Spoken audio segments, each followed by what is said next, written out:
This podcast is on Matthew McConaughey's hair. I think for the most part, any hair surgeon would look at the before and after results over the last 20 years and say it's obviously a hair transplant because you went from a highly receded miniaturized hairline all the way to a strong frontal frame of a result. At the same time, he's publicly announced recently that he's never had a hair transplant, that the Beverly Hills doctor that claims that did his work never did it, and he would call him out on it. And he says he doesn't take Propecia. He would never take that. He basically has a regimen of manual labor, as he calls it, that he works into his scalp 10 minutes a day. And he said that's what's given him the results. And he won't say what that is. For me, that is possible, but it's highly improbable that the level that what is recreated is only medicinal in nature. Medication, generally speaking, can thicken miniaturized hairs, but not regrow a very lost hairline with high degree of recessions. Have I seen that it could be possible? Yes, it could be possible. Could it be held for 20 years with no surgery and no Propecia as one of the medicines? Again, anything is possible. It absolutely is possible. It's highly, highly improbable. Now, what's interesting is that should we even care? I mean, it's a celebrity having a major improvement in his hairline. I think that one is, with celebrities, I guess you could say, should we respect his privacy to listen to whatever he says and not bother him that he's had a transplant or not? If he doesn't want to talk about a transplant, then let's just let it go at that. And the answer is yes and no. I think part of the yes is, if someone wants to say that they didn't have a transplant, then I think they have the liberty and the right to say whatever they want to say. At the same time, a celebrity is in a position of influence. And I think it misleads a huge population out there that they don't have to take Propecia or finasteride, whether topical or oral.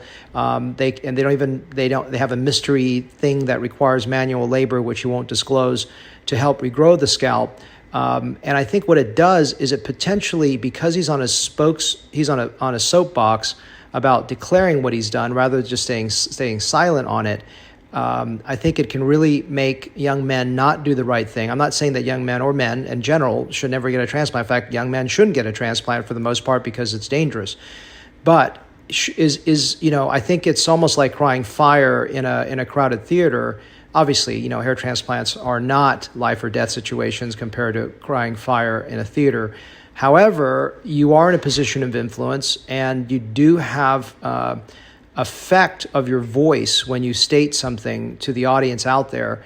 And so I think it's important to, if in fact what he's saying, obviously there's no one knows for certain, only he does, is say it out loud that, what you're saying is a falsehood. I think it's potentially problematic to the people out there who are suffering from hair loss and thinking that they can rub a 10-minute magical concoction that you won't disclose into the scalp that has no Propecia in it and magically regrow a full scalp back to what's called a Norwood 2 from a Norwood 4. I think that's unrealistic and potentially misleading. And I would challenge Matthew McConaughey, if he's listening to this podcast, for me to evaluate a scalp, because I will be able to see the scar on the back of the scalp, even if it's an amazing incision where, like, if you look at my scars, you'll have a hard time finding the linear scar. I doubt it was an FUE since it was 20 plus years ago. However, it could be an FUE, and even then, I will be able to see hypopigmented dots on the back of your scalp. So if you truly want to put your money where your mouth is and say, look, I've never had a transplant, and you're listening to this podcast, let me evaluate your donor scar or whatever it is, whether it's FUE or strip.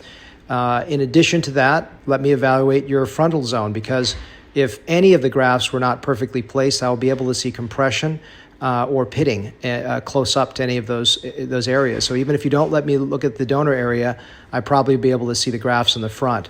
Also, what's important is I can even look at the frontal hairline versus the temporal point and see if there's a slight mismatch that would not match a Norwood pattern that no one on planet Earth would see, but I probably would be able to note it. So there's so many ways that I can tell it's a transplant beyond the layperson. For example, I was on a cruise last year in August with my wife, and I saw this guy who was worth probably $150 million. His toupee was slightly skewed off. I could see the woven portion. No one else on earth could see it. My wife couldn't see it. I asked my parents, they said no, they couldn't see it. So I can see things that no one else can see in terms of naturalness or just being a transplanted result. But I will say his transplant result is a good one. It is, if it is a transplanted result, I would say that he does have a good one. I will not criticize and say it's a bad one. It's actually quite good if it is one. But if it isn't, I apologize if I've offended you, Matthew McConaughey, or anyone out there.